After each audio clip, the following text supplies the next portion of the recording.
Ô Guga, seguinte, você comentou aí a questão do petróleo, e aí hoje cedo chegou a tocar quase ali os US$ 100, justamente por causa de toda essa tensão, toda a questão Rússia-Ucrânia e tudo mais.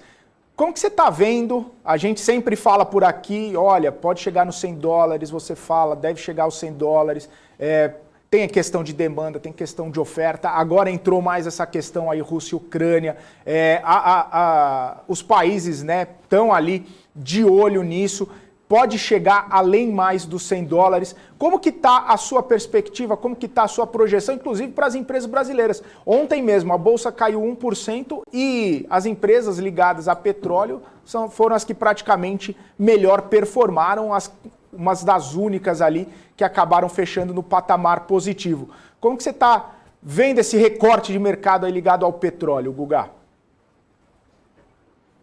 Felipe, eu acho que está muito claro, né? A gente tem a tendência de tentar enxergar aquilo que a gente quer.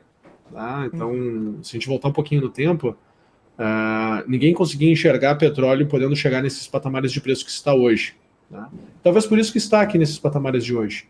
O mercado ele não trabalha dentro alinhado com a expectativa de maioria, né? Ele trabalha com o erro de percepção da grande maioria, porque senão tu não tem fluxo tendo que ir buscar as compras, né? A distorção de preço e a amplitude que os movimentos acabam gerando, ele vem muito da mudança de percepção numa janela de tempo. Então você tem uma mudança de percepção onde o vendedor ele desiste de vender, o comprador, né, confirma que quer comprar, e aí tu tem menos ativos a serem oferecidos e mais demanda, né, por aquele ativo.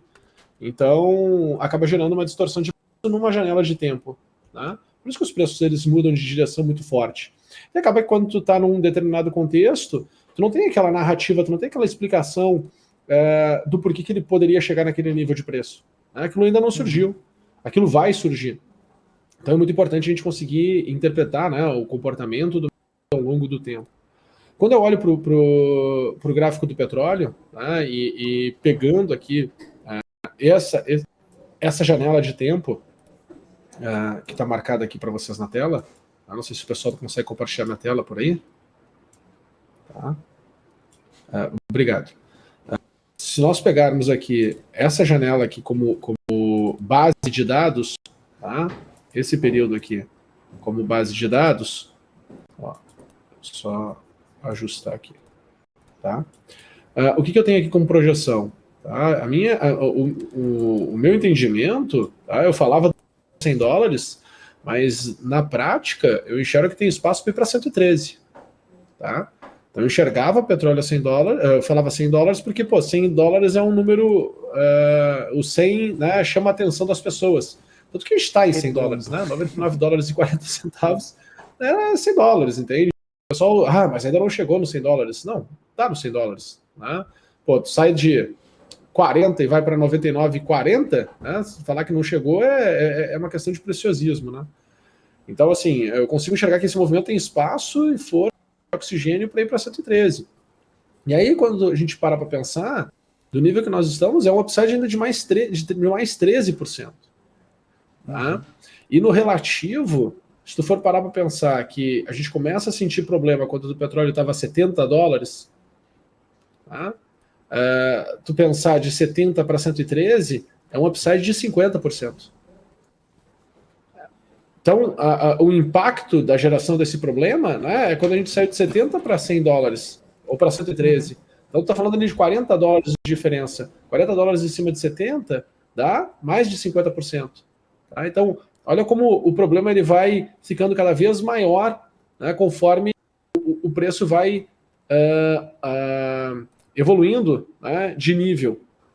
Então, pensar, poxa, espaço para 113, né, gera um impacto, né, no relativo de quando começou a gente já falar sobre esse problema muito grande. E, obviamente, né, o que acontece se nós olharmos para as empresas do setor de petróleo aqui dentro do Brasil? Tá?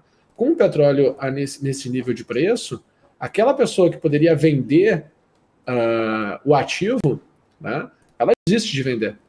Por quê? Né? Por que ela desiste de vender? Porque ela começa a enxergar o ativo com melhores olhos. Então, tu tem menos oferta dentro do mercado em relação àqueles ativos.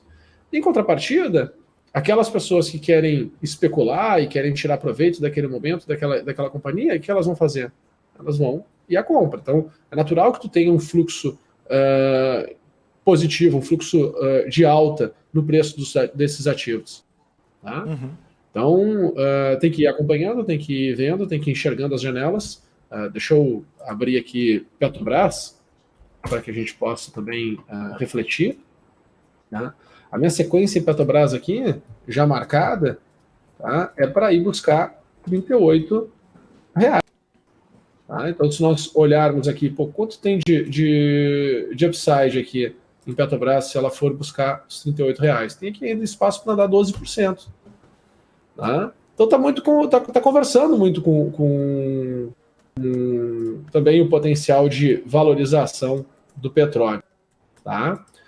Então aqui, ó, de 37 até 38,50 é o range aqui que eu consigo enxergar que tem espaço para termos essa valorização.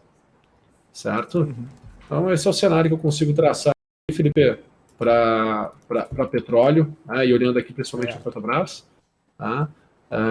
Dentro do contexto atual, dentro do momento atual. E, obviamente, né, que isso traz um alívio para o nosso índice, porque o peso somando Petro 4 com Petro 3, né, a ONAPN, tem, né, o maior volume transacionado dentro da nossa bolsa.